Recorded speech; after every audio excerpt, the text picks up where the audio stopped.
I'm pulling on my driveway. We all know what that means. It's time for the drive to work. Okay, today I just got back from vacation and I have a story to tell you. So this podcast, I'm themed things that didn't go according to plan. So I'm going to share with you the story of my vacation, and then interspersed with that, I'm going to talk about different things that I've done where designs didn't go according to plan. Actually, you could get the hint that my vacation did not go according to plan. Okay, so what I'm going to do is I'm going to tell my story about my vacation, but intersperse it with stories from other sets. So we start with my vacation. Okay, so let me start with the preamble to my vacation. So, my oldest daughter, Rachel, is in college. And so my wife Laura was planning our next family vacation. And so it seemed like the summer was the best time to do it because Rachel was off school and the kids were off school, and the kids, Rachel's schedule and Adam and Sarah's schedule don't always line up based on when they're on or off school. So the plan was that Rachel was working all summer long, but she had a little bit of time before her job started, and it turned out that the kids' school ended a week before Rachel's job started. So the idea originally was we were going to go into vacation in June. So the kids' school would end, Adam and Sarah's school would end, and there was a week before Rachel's job started, and that we could do our vacation. Okay, so the magic story I'll tell now is Tempest. So Tempest was the first set I ever did. And I was very excited to do it. For those who don't know, the quick version of the story was I got hired as a developer, but I really wanted to be a designer.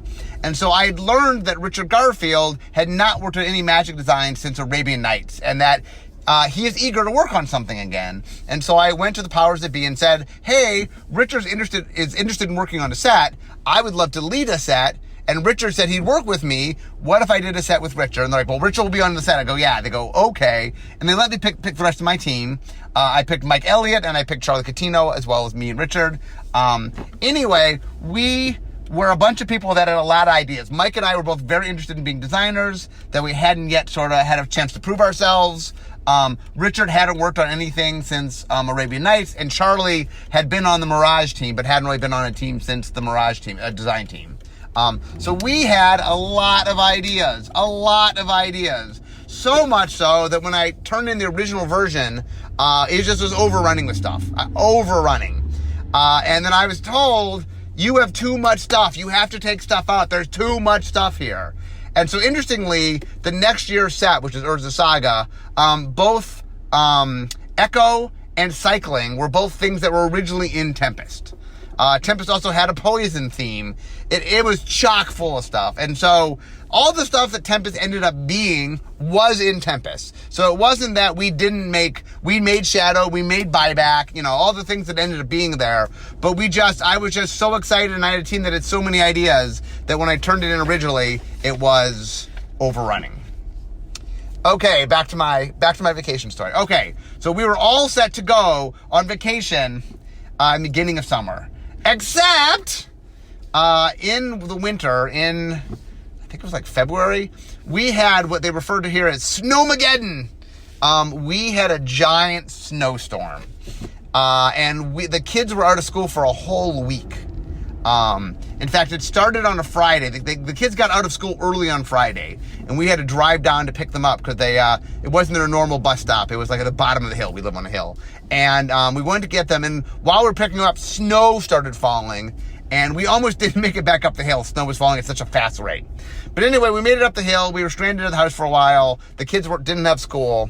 So the reason that matters is the way Seattle doesn't handle snow all that well. There's not a lot of snow in Seattle. It happens infrequently. So the infrastructure to deal with snow just isn't there. And so once snow fell, the first snowfall we had, the beginning of it, probably would have shut a lot of schools. It was a pretty hefty snowstorm. But the fact that it took about a week, there was still more snow, but it took about a week to clean everything up and be able to get access to people. And because of the infrastructure in Seattle is not really made for snow, like Cleveland would have cleaned it up in a day because we got a lot of snow in Cleveland. Anyway, it meant that we were out for a week. The reason that matters is the way they set up the school is that there's so many days built in, and the kids have to go to school so many days. And there's a couple days, like, it's a teacher's day, but if they need to, they can make it a school day. But anyway, they had so many snow days, that school got pushed back a week. And so we lost our window to go on vacation. But luckily, Rachel's job ended 1 week before she had to be at school. And so we found this cruise that was going to the Eastern Caribbean, that left. And what it meant was we would go on the cruise, we would come back, we would leave on a Sunday, we get back on a Sunday, and the day we get back, we'd have to fly directly to Chicago so that we could drop Rachel off. Rachel's school started on Tuesday. So we would get there on Sunday, we would try to move her in on Monday, and then Tuesday school was going to start. So we said, okay. And the good news was Laura has been doing, she loves watching a lot of different home buying type shows, and there's a whole series about buying homes in the Caribbean. And so she'd watch a lot of those shows, and she got to know the different islands. And so we were going to, I think, St. Martin and St. Thomas, so she studied them and learned all about them and did a lot of research so that when we went there, we could sort of see all these cool things that the islands had to offer. Okay, my next story, Fifth Dawn. So this was one of the ones where the way sets used to work is we'd make up the first set, we'd leave ourselves a little room to play with mechanics, but we didn't block out the whole set like we would later do. We later would design blocks as whole blocks. This is back in the day where we made a set, made another set, made another set. So Fifth Dawn was the third set in the Mirrodin block. But what happened was Mirrodin kind of broke. And between Mirrodin and Darksteel, we did a bunch of things that we figured out by Fifth Dawn that that Affinity was going a little off the rails. And so when I was starting Fifth Dawn design, I was told, we did a bunch of things in a bunch of things in Mirrodin, and we did more of it in Darksteel. We can't do those things. The major themes of the set, Affinity, maybe you can have one or two Affinity cards, but nothing major, nothing that's going to further break things.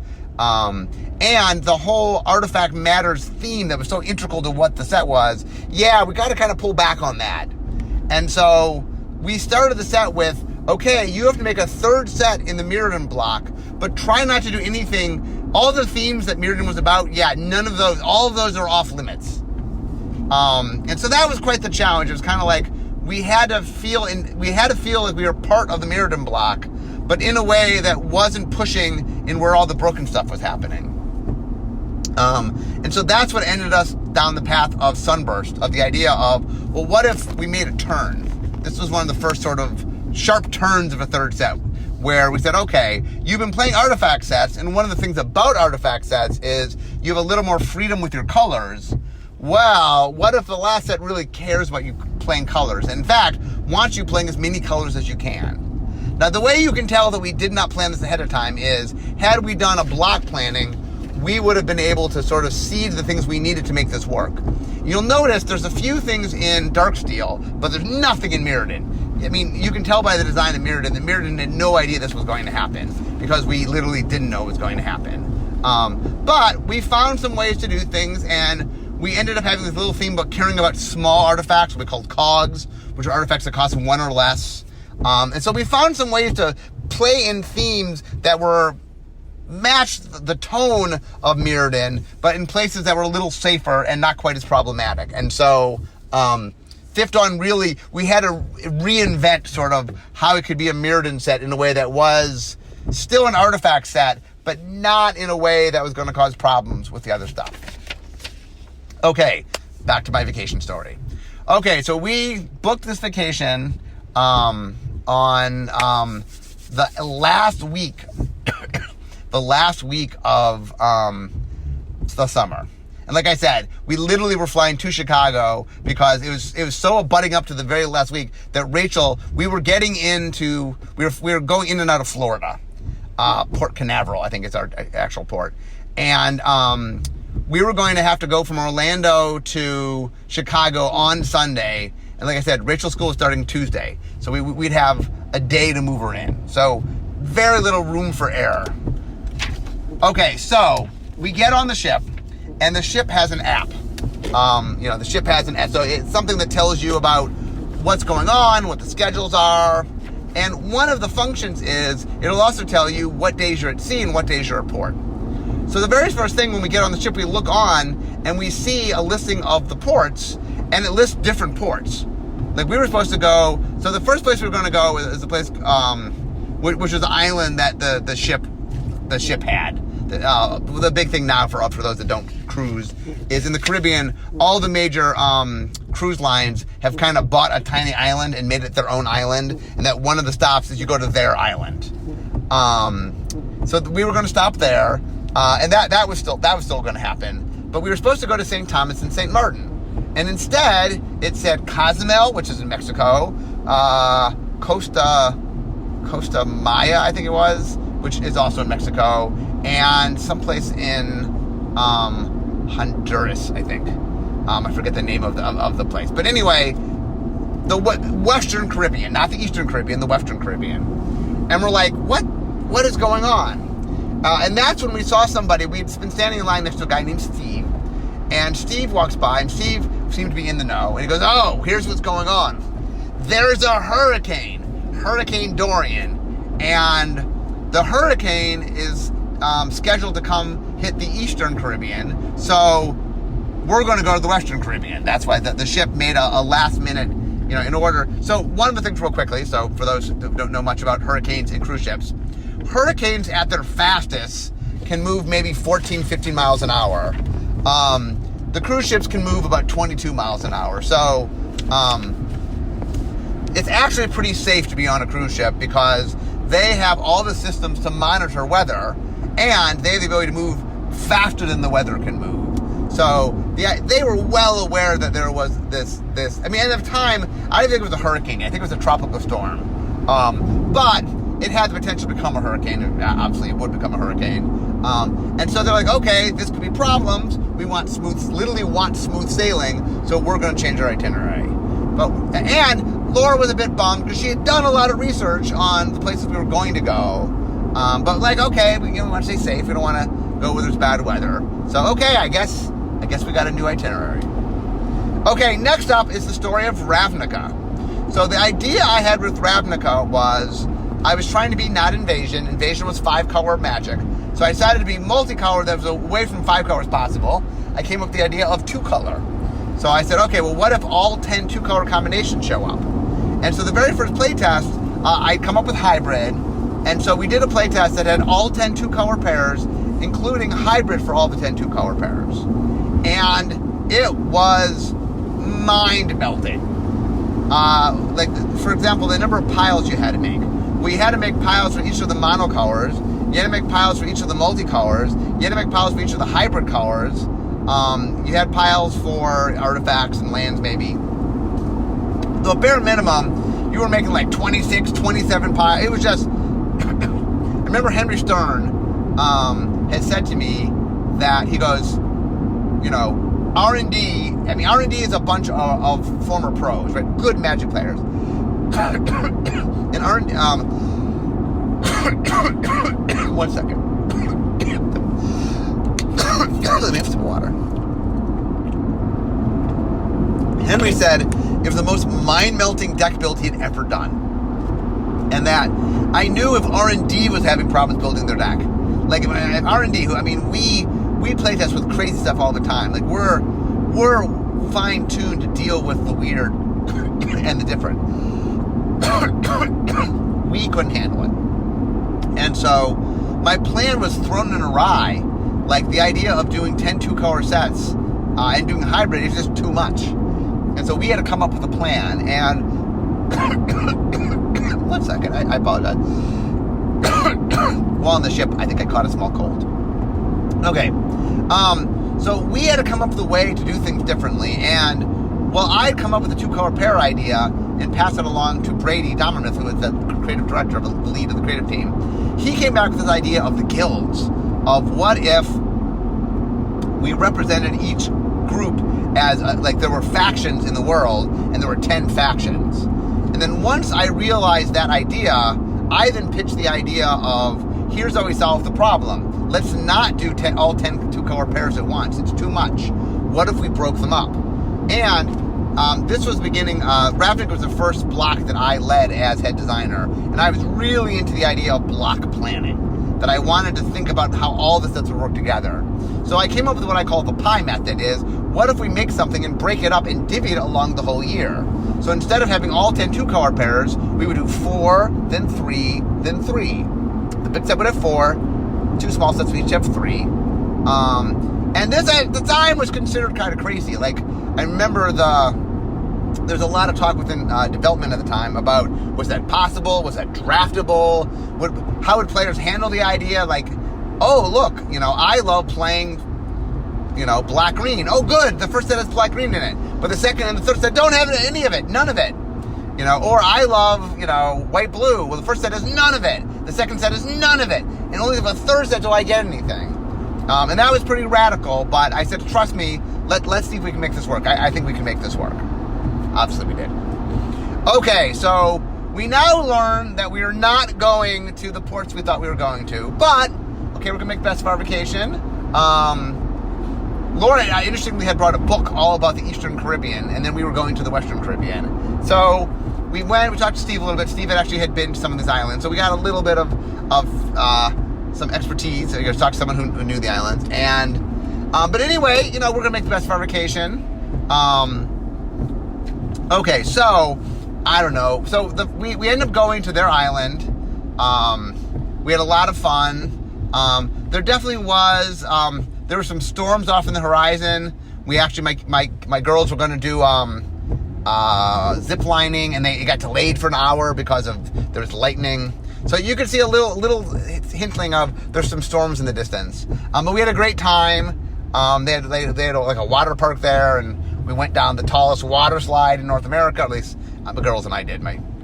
Adam and my wife would have nothing to do with that. Anyway, we had a good time. So that was the one stop we had planned. And sometime, maybe the next day or day after that, there was talk about that Dorian. Not only was Dorian going to hit the East Coast, as I said, the Eastern Caribbean, but at some point was looking like it was going to hit Florida. And so there were some rumors starting to go around that we might not be able to, originally our thought was, oh, the hurricane, it looks like it's going to hit, we were watching the weather, and they think it's going to hit Sunday night. Okay, well, good. We'll get in Sunday morning, get off the thing. They'll load up the other people. They'll get out of the way. And we thought, we're watching the storm. Okay, it seems like it's delayed enough that we can get in and get out. But it turns out that when a hurricane... So, Dorian had upgraded. It was no longer a tropical storm. At one point, so there's 5 levels to hurricanes. People don't know hurricanes. 1 being the mildest, 5 being the most severe. And over the course of a couple days, it went from 1 to 2 to 3 to 4 to 5. And, we would turn on the news on the ship. We'd watch news on TV. And, Dorian was one of the main stories. There was a major hurricane coming. And we were watching it because we wanted to make sure that we could get back. Because we had to get back. We had to get to Chicago to get Rachel to school. And we were watching it, and it sounded like it might be slow enough that maybe we could dock before it hit. But that's not how they work. It's not like there's a hurricane tonight. Well, we'll shut down the port, a few hours before the hurricane hits. No. There was a hurricane coming. They locked down the port. So we first heard some rumors. Basically, the ship said, we're not sure what's going on. We'll get back to you. And they were very vague. Very vague. So at one of the shows, while we were waiting for the show to start, we were talking to this woman who travels all the time. And she was saying that, through her contacts, she had heard that the ship wasn't going to be able to dock on Sunday, and that her sister was in fact on a different cruise ship, and they were told that they would be multiple days. And so that's the first time we got any inkling that we weren't going to be able to dock when we thought we were going to dock, which was problematic because our window to get Rachel to school was super thin. So we were just waiting to hear, but that's the first time we sort of heard, oh, odds are we're not docking on Sunday. Okay, next. Planeswalkers and Future Sight. So the original plan, when I was working on Future Sight, one of the people on my team was Matt Cavada. And Matt Cavada had made a pitch for the idea that he thought Magic should have Planeswalker cards. That the Planeswalker characters were the most important things in the stories, but they weren't a key part of the game. Like, yeah, every once in a while, we'd reference them on cards, like, it's Urza's glasses. Oh, Urza's a Planeswalker. And every once in a while, maybe we see them on a card, but they weren't really part of the game in an organic way. And Matt's pitch is, part of the way to make Planeswalkers really mean something is to make Planeswalkers actual cards. So we had committed to making Planeswalker cards. In fact, the story of Time Spiral Block was a big reset where we were kind of depowering the Planeswalkers so that we could tell stories because the Planeswalkers in early Magic were like gods. They could create worlds and they could kind of do anything they wanted. And it's hard telling stories when your main characters are gods. Omnipotent gods. So the idea of the whole Time Spiral story was that there was a break in the multiverse, and in order to sort of fix it, people had to sort of give up their sparks. And so it was a way for us to reset, and sort of, we were going to make new Planeswalkers and tell a whole set of story with just sort of depowered Planeswalkers that were, they could walk between worlds and they had new magic, but not quite of a level. They weren't godlike. So the plan had been Future Sight was we were hinting at the future, right? There was Time Spiral Block had cards from the past. On this bonus sheet were cards from the past, and then we had cards in Planar Chaos from an alternate present, and then we had cards from potential futures was the idea. So we decided we were going to make Planeswalker cards and put them into Future Sight. So the original plan was we're going to have 3 of them in Future Sight. We're going to have a black, a green, and a blue. And so we made them. And what happened was the earliest version of the Planeswalkers, Richard had made these things for Ravnica called structures. That the idea they represented like buildings. We didn't end up using there's too much going on in Ravnica, but I liked what structures were. I liked the idea of structures. And the idea was they sat there and you could attack them with creatures, and if you did enough damage, you could destroy them. But they sort of just had an effect.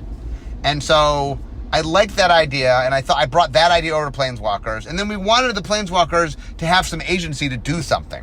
So the original version we made of them, they did 3 things. Turn 1, they would do the first thing. Turn 2, they would do the second thing. Turn 3, they would do the third thing. So for example, the green one, which would later become Garruk, turn 1, it would make a wolf. And then turn 2, it would double all wolves. And turn 3, it would give all wolves +3/+3. And trample, I think. But the problem was, let's say you made a wolf and your opponent destroyed the wolf.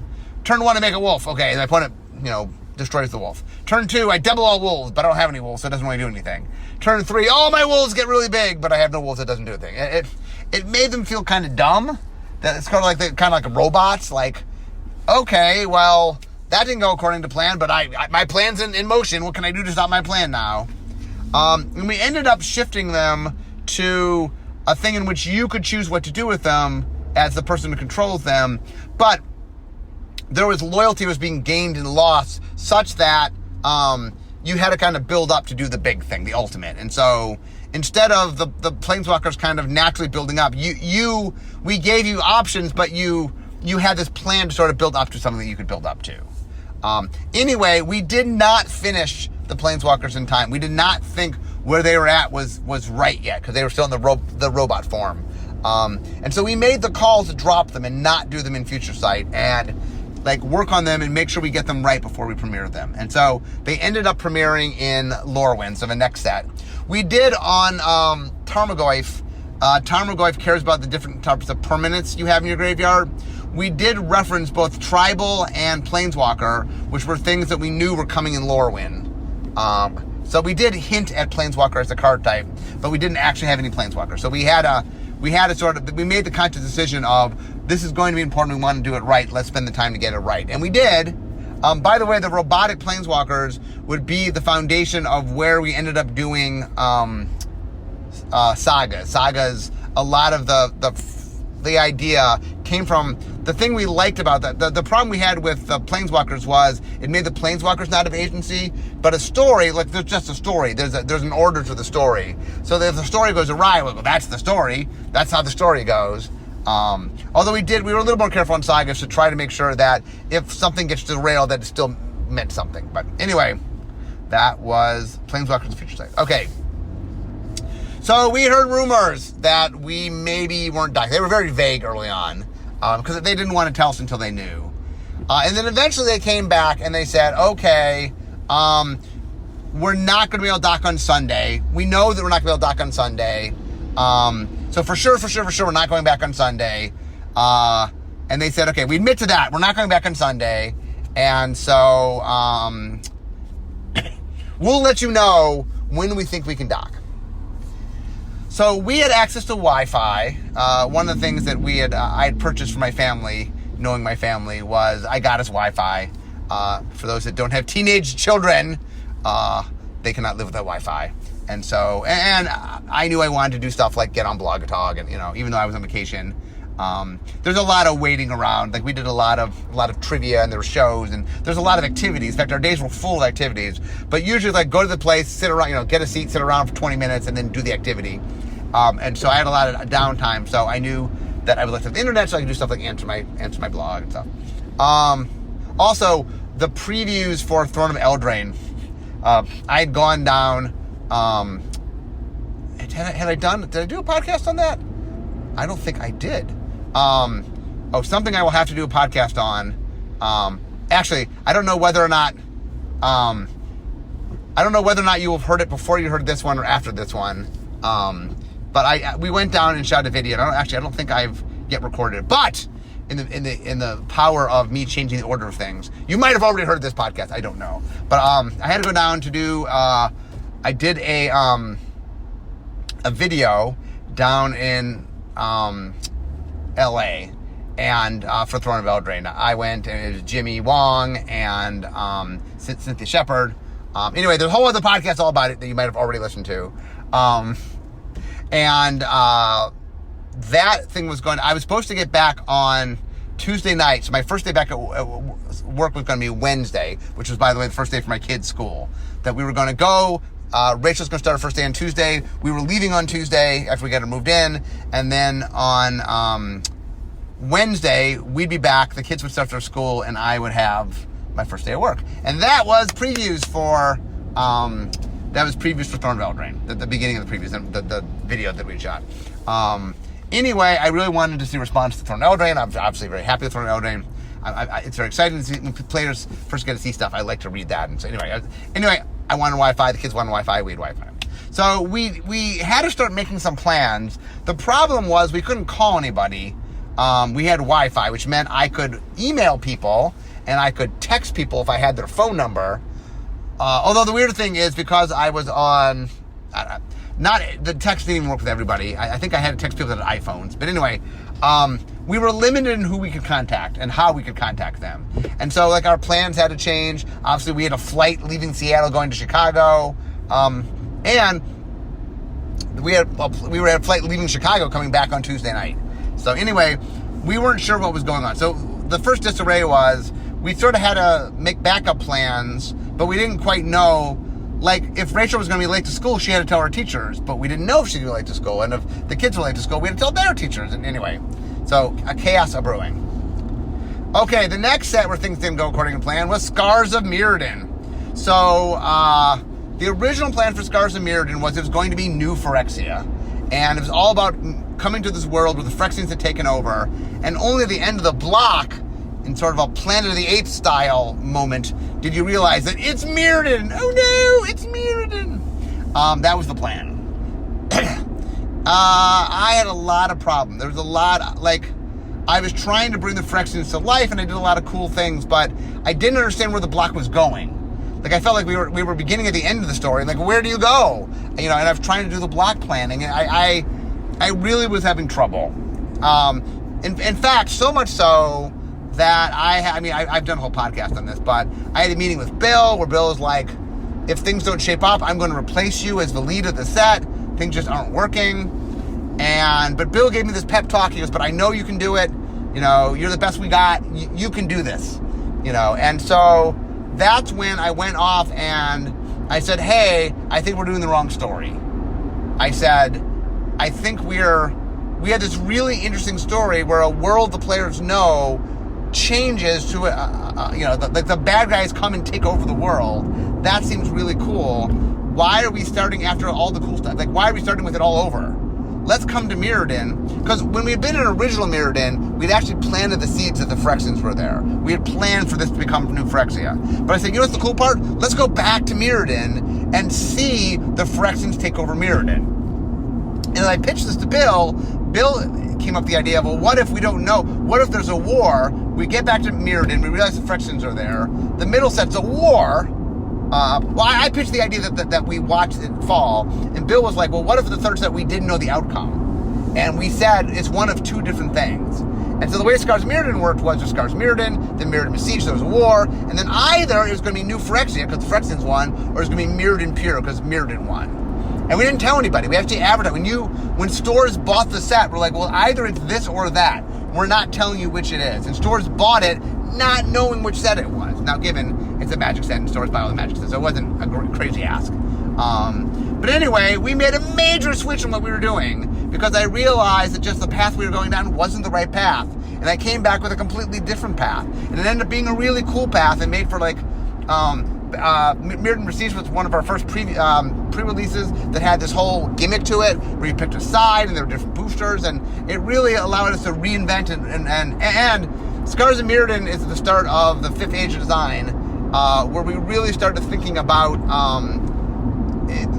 how I started imbuing emotional stuff in. Anyway, it really changed how we did Magic design. Okay, back to the ship. So they said not Sunday. And not Sunday eventually became, so what happened was the hurricane came and it got to the Bahamas and it sat there. And, I think they originally said not Sunday, then they're like, probably a few days, and then finally they said Wednesday. We're not going back till Wednesday. Now the good news was we didn't have to pay anything extra. They just were going to, I think we docked off in Mexico we went back to Cozumel for a couple of days. My family actually looked into flying out of Cozumel. The problem was there were so many ships that were there that it was very hard to get booking. And I have a family of 5, so like getting 5 tickets was tricky. And then the price was through the roof. So we ended up staying on the ship. So we knew that the earliest we were going to go back was Wednesday. That meant Rachel was going to miss some of her school. She had to write to her teachers. That meant Adam and Sarah were going to miss her school. We had to figure out a way to let their school know. I was going to miss work. Laura was going to miss work. Like all sorts of stuff were going on. And now the good news was we were safe. We were far away from the hurricane. They knew exactly where it was. We were not where it was. We were in the calm waters of Cozumel, Mexico.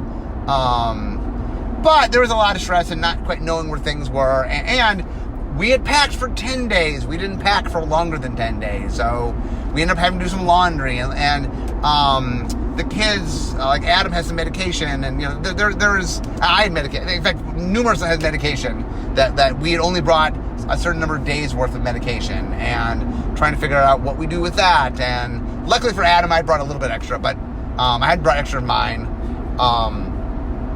Anyway, there was a lot to solve. Okay, next is Dark Ascension. So I had actually not done the first and second set I have not done a lot of second sets in Magic. I've done a bunch of first sets, I've done a bunch of third sets. I think Dark Ascension, and depending how you want to think of it, Eventide are the 2 second sets I've done.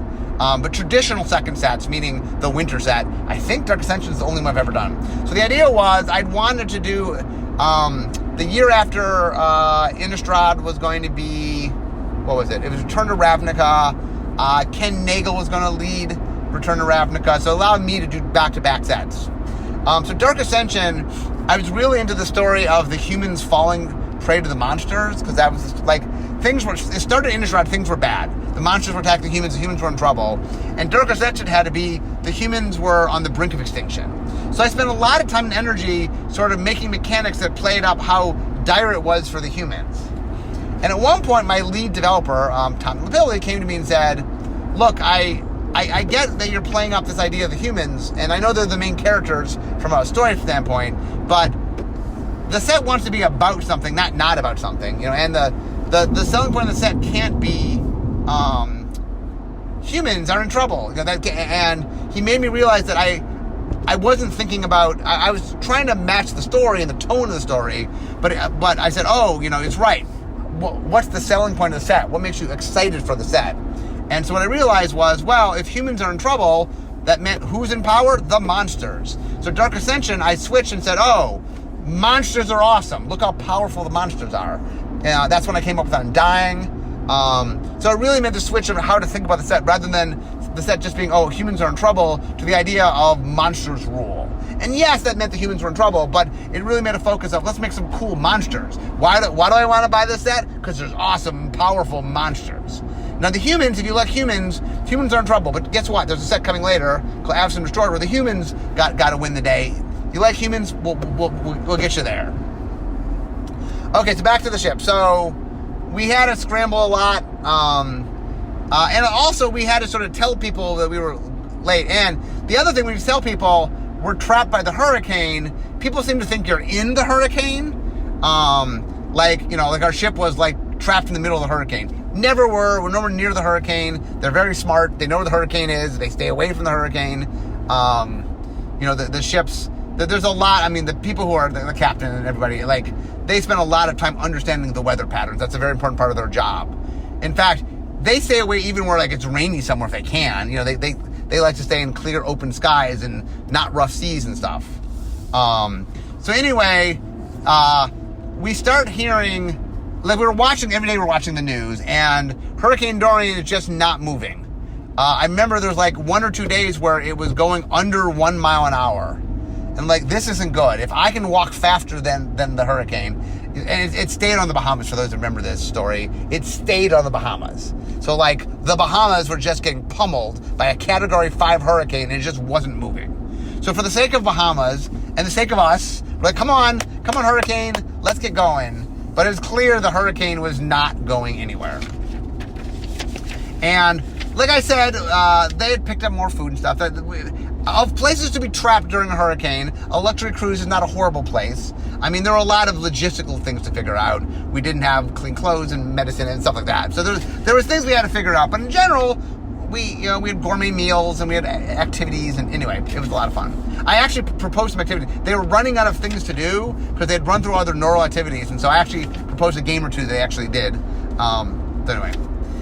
Next is Theros. So the story of Theros is, when I first made the 7-year plan, made the plan for that year was not Theros. We were not doing Greek mythology. I'd actually pitched a world where we went to this prehistoric world, and the second set was the same world, but thousands of years later, and the third set was the same world, but thousands of years later. And the idea is you'd watch the evolution of this world. Right before we were about to begin it, Brady came and said, look, we don't have the resources to do this from the creative team. This is basically making 3 different worlds. When you advance thousands of years, it doesn't look the same. And while, yes, it's maybe not exactly 3 worlds, it's 2.5 worlds. There's a lot of work that needs to be done. We're not staffed up to do that. Ironically, we are now staffed up to be able to do 3 worlds. That was not the case at the time. So Brady said, look, what if we do... Brady actually was the one that said, we've been talking forever about doing Greek mythology. What if we do Greek mythology? And, Mark was saying, wanting to find a place to do enchantments. Maybe there'd be some synergy between enchantments and Greek mythology. So Brady pitched, what if we did Greek enchantments and Greek mythology inspired world and enchantment, not enchantment matters, but an enchantment focus. And I said, okay, and I had to figure out what that meant. I did, obviously, but that was a big deviation from where we started. Okay, so the hurricane's not moving. We're scrambling. And the other thing is, we made changes. We made all our changes with our flights and stuff. We moved it to Wednesday because okay, we're getting back on Wednesday. But now it sounds like we're not getting back on Wednesday, and we got the same thing again. Where at first it's like, we're going to be back on Wednesday. maybe we'll be back on Wednesday. We're going to try to get back on Wednesday. And then they're like, yeah, we're not getting back on Wednesday. They eventually said, okay, we're now going to try to get back on Thursday. But we had made flights for Wednesday, and we called up our travel agent. She's like, we didn't call her up, but we had to go through email. But we email her, and she's like, look, I changed it once, and they didn't charge you. I don't know if I can change it again. And she goes, there's a storm, they're probably going to shut down the airport. Probably means I can change it once, but I can't change it multiple times. So we sort of had to hold back, and we didn't know, we had to kind of figure out what we're going to do. And once again, we didn't know when we're going to actually land, because we're watching this hurricane, and it's going crazy slow. And so we didn't know. We didn't know when we're getting back. Next, Khans of Tarkir. So Khans of Tarkir, I built a world with 4 clans. Like, we'd come up with the idea of the time travel story, and he's going to go back in time, and Sarkhan's going to save it. All that had gotten figured out. But I originally built it with 4 clans, and it was kind of what would later be the Ixalan model. Two 2-color clans and 2 3-color clans. And then Brady came to me and said the creative team had come up with a 5th clan. Could we do a 5th? They really wanted to include this 5th clan. And that required completely redoing everything. And we ended up, that's how we got a wedge set. It did not start as a wedge set. It started as more like this uneven faction set with, 2 and 3-color factions that I was experimenting with. And that ended up becoming a wedge set when it was not a wedge set. I'm speeding these along because I'm not super far from work. That's why I'm speeding these along. That's why the earlier stretch are a little bit longer. Okay, so they say Thursday.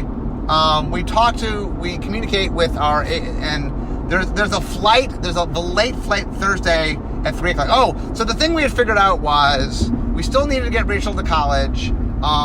The backup move date, we were going to move her in the weekend before, but for people that got there late, Saturday was going to be a move-in date. It's like, okay. So we rearrange everything. We say, okay, originally the plan was we're going to fly to Chicago on Wednesday. We'll stay there for the weekend. We'll come back Sunday so that the kids can be back for their second week of school. We already ridden off the first week of school for the kids. Oh, sorry.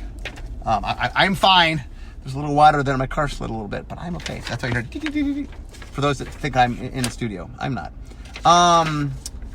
Anyway, so we tentatively had a flight that we could do on Thursday, but we couldn't actually book it because they hadn't yet committed it to being Thursday.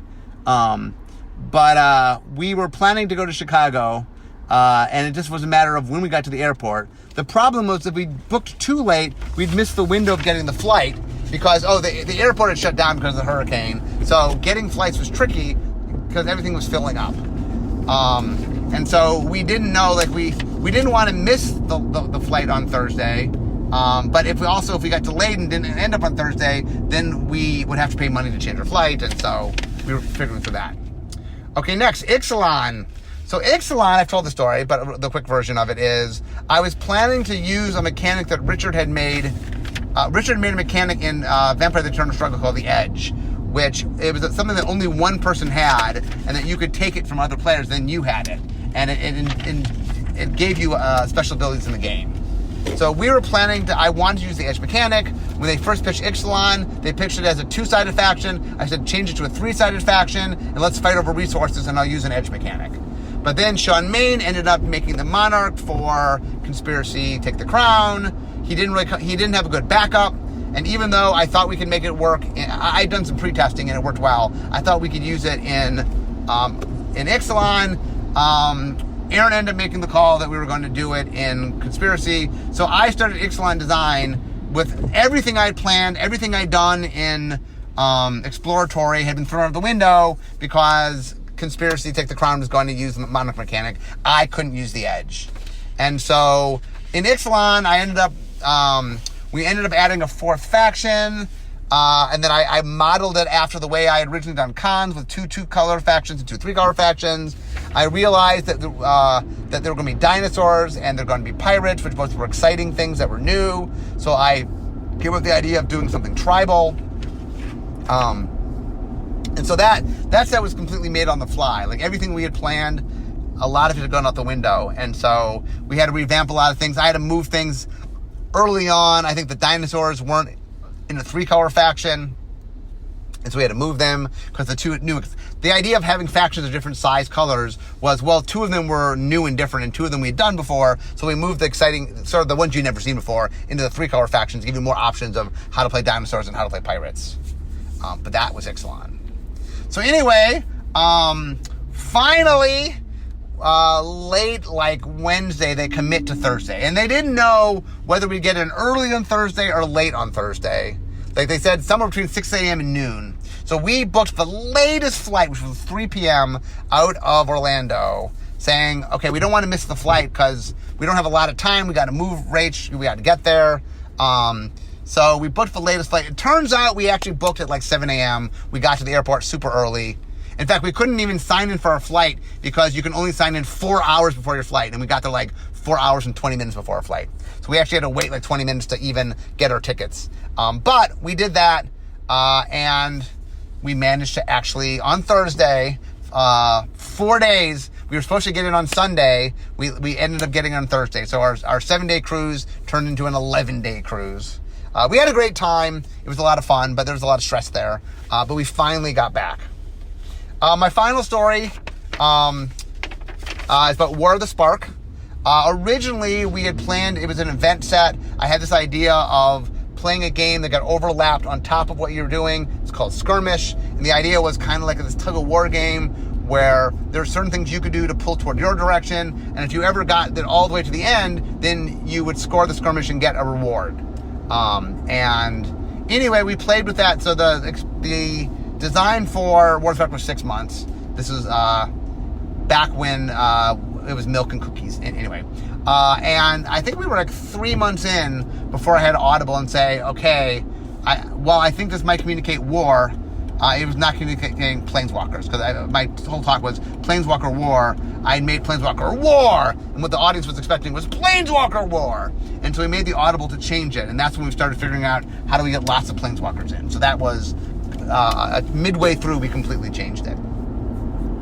Okay, to wrap up my story, because I'm almost to work here, we went to Chicago. We had a chance to eat a bunch of deep dish pizza, which my family loves. We got Rachel moved in. We actually were able, luckily, to move her in on Friday. And because we were the only people moving her in, we had to put her stuff in storage. And there were 4, they will loan you, the college will loan you these giant big boxes on wheelies. And 4 of us took 4 boxes. And we managed to move her all in one giant swoop, which we never would have done on a normal moving day. But because nobody was moving, because it was after everybody was done, we were able to move her in actually pretty quickly. And we were able to spend Friday and Saturday sort of unpacking and getting her moved in, setting everything up, and there's a lot of stuff that had to get set up. So anyway, we had a good time in Chicago. We actually ended up having an extra day in Chicago because our original plans, we were getting in Sunday, leaving Tuesday, meaning we were only there for sort of 2 days, 1.5 days, and we ended up getting in on Thursday and leaving on Sunday. So we actually got an extra whole day in Chicago. We got to see, I have some relatives who live in Chicago, so I got to see some of my relatives. And anyway, it turned into a very long trip. In fact, my daughter, Sarah, my younger daughter, when we were coming back, she goes, "This is the longest vacation we've ever been on."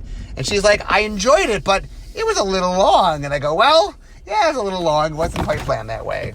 So anyway, that is the story of my vacation to the Caribbean that ended up being not quite what I had planned. So I hope you guys enjoyed today's podcast. A little mixing a little magic with a little of my own story, and we had enough traffic that I was able to get through the whole thing. So anyway, hope you guys enjoy it. But instead of me talking magic, it's time for me to be making magic. So I'm